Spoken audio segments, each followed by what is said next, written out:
Break the cycle நிகழ்ச்சிக்கு அன்பாய் வரவேற்கிறோம். என் பேர் அஸ்வின் தைரியம். சிறில் பிரபுட்ட பேசிகிட்டு இருக்கோம். நிறைய சைக்கிள் பிரேக் ஆகினே இருக்கு. இன்னைக்கு எந்த சைக்கிள் பிரேக் ஆகுதுன்னு பார்ப்போம்.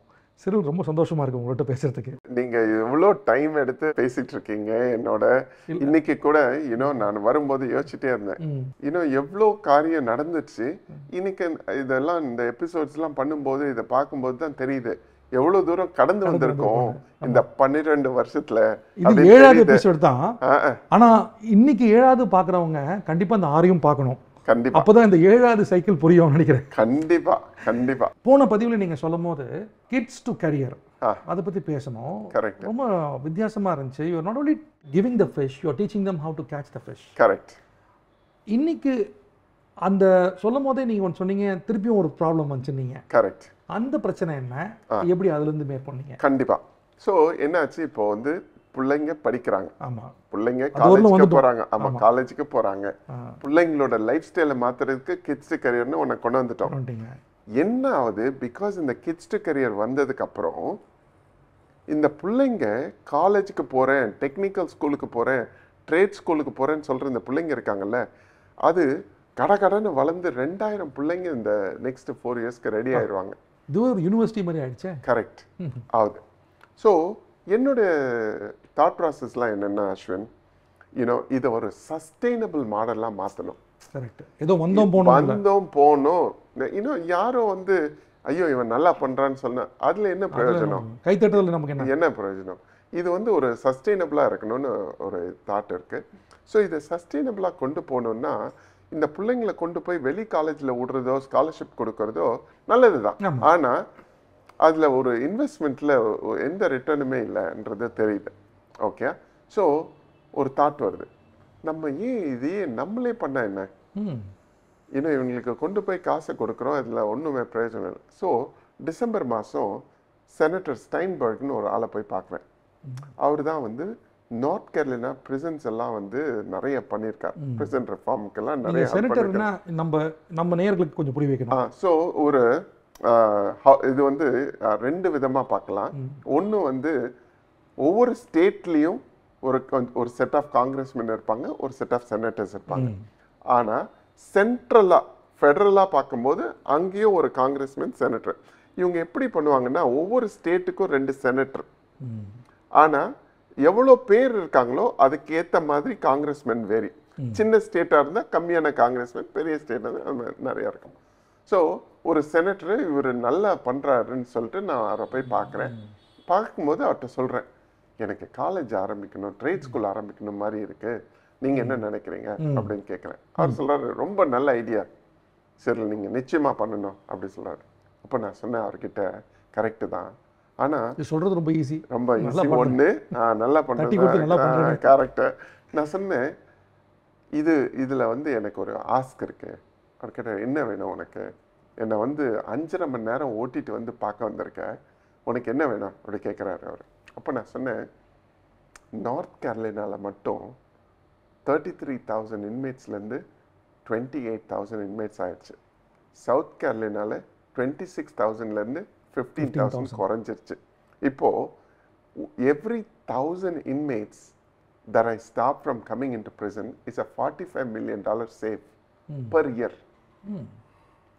இதை கால்குலேஷன் பண்ணி எப்படி சொல்றாங்கன்னா $33,000 per inmate per year. இந்த $33,000 அரசாங்கத்துக்கு செலவு ஒதுக்கி வைக்கணும். ஸோ நீங்கள் இந்த பணி பண்ணுறதுனால அரசாங்கத்துக்கு ஒரு பெரிய ஒரு சேவிங். கரெக்ட். ஒரு தேசத்துக்கே ஒரு சேவிங். $45 million சேவிங் அவங்களுக்கு ஒவ்வொரு வருஷம், எவ்ரி 1000 kids. அது ஒரு பாயிண்ட். ரெண்டாவது, இப்போ இந்த பிள்ளைங்க காலேஜுக்கு போகாமல் பிரிசனுக்கு போனால் அதுக்கு ஒரு கால்குலேஷன் சொல்கிறான் யூனிவர்சிட்டி ஆஃப் கொலம்பியா. அவன் என்ன சொல்கிறான், ஒரு வாட்டி இந்த பிள்ளைங்க போய் இந்த பிரிசன் ஃபுட்டை சாப்பிட்டுட்டாங்கன்னா you take the fear out of these கிட்ஸ்ன்னு சொல்கிறான். ஸோ அந்த ஃபியரோட cost is $208,000 in their lifestyle. ஏன்னா இந்த பிள்ளைங்க திருப்ப தப்பு பண்ண போகிறாங்க, திருப்ப இது மாதிரி போக போகிறாங்க, இந்த மாதிரி நடக்குது. ஸோ நான் அவர்கிட்ட சொன்னேன், எந்த ஆங்கிளில் நீங்கள் பார்த்தா கூட நான் நிறைய சேவிங்ஸை கொண்டு வந்து கொடுத்துட்டேன். கரெக்ட். அது ப்ரூவன் ஃபேக்ட். இப்போது நான் என்ன கேட்டேன்னா, இந்த பிரிசன்லாம் க்ளோஸ் பண்ணோம்ல, அந்த பிரிசன்லாம் நீங்கள் ரீயூஸ் பண்ணாமல் வச்சுருக்கீங்க, சும்மா தான் நிற்குது, சும்மா கிடக்குது. அந்த பிரிசன்ல எனக்கு ஒரு பிரிசனை நீங்க கொடுங்க அப்படின்னு கேட்குறேன். ஒரு ஜெயில் கேம்பஸ்யே. ஆமா. அவரு வந்து பார்த்துட்டு அவர் சொல்றாரு, நான் நினைச்சேன் என்னையா நீ கிறுக்க மாதிரி ஜெயில் எல்லாம் கேட்குற ஓடிப்போ அப்படின்னு சொல்லுவாருன்னு நினைச்சிட்டேன். ஆமா. அவரு என்ன பண்றாரு, ஒரு ஃபோன் எடுத்து பிரிசன் கமிஷனரை கூப்பிட்டு கேட்குறாரு, என்னையா இவன் வந்து பிரிசன் ஏதோ வேணும்னு கேட்குறானே, உண்மைதானா, பிரிசன்லாம் க்ளோஸ் ஆயிருக்கா அப்படின்றாங்க.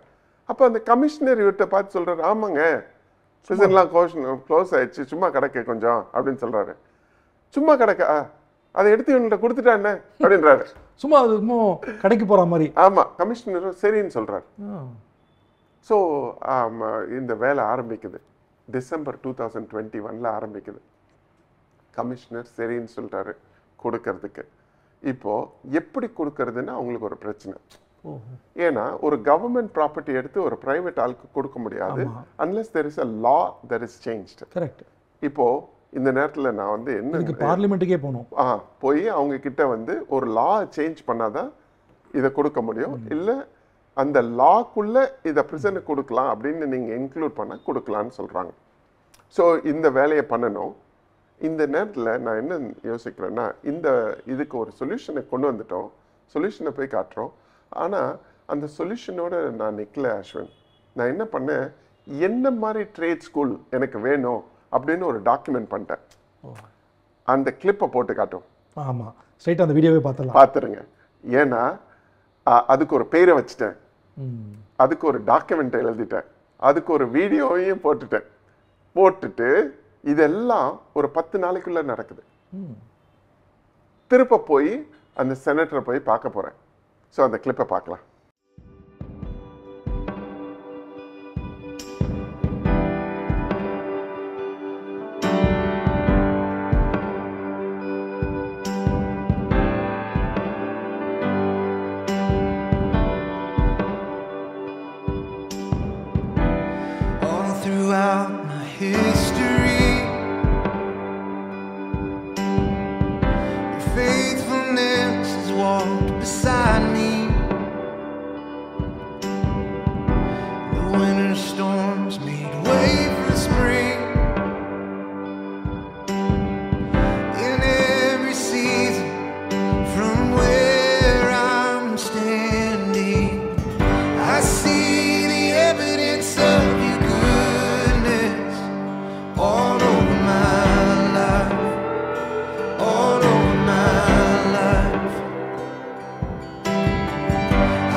அந்த கிளிப்பை பார்த்தீங்களா? கிளிப்பு பார்த்தது மட்டும் இல்லை, இவ்வளோ விஷயம் நடந்திருக்குன்னு நினைக்கும் போதே கொஞ்சம் இன்ட்ரெஸ்டிங்காக இருக்குது, வியப்பாகவும் இருக்குது. அட் சேம் டைம் அந்த ஸ்டெப்பு எப்படி கடவுள் எப்படி நடத்தினாருன்னு நினைக்கும் போது எனக்கு ரொம்ப இன்ட்ரெஸ்டிங்காகவும் இருக்குது. கரெக்ட். அதாவது நான் என்னுடைய தாட் ப்ராசஸ் என்ன ஆச்சுன்னா, நம்ம வந்து ஒரு ப்ராப்ளமை கொண்டு போய் ஒரு செனட்டர் முன்னாடியோ காங்கிரஸ்மேன் முன்னாடியோ இல்லை உங்கள் மேனேஜர் முன்னாடியோ ஒரு யார் லீடருக்கு முன்னாடியோ நிறுத்தும் போது நம்ம ப்ராப்ளம் மட்டும் சொல்லக்கூடாது. we should go with the solution. At least ஒரு சொல்யூஷனை கொண்டு போய் கொடுக்கணும். அது அவங்க எஸ் நோ சொல்லலாம், சரியா?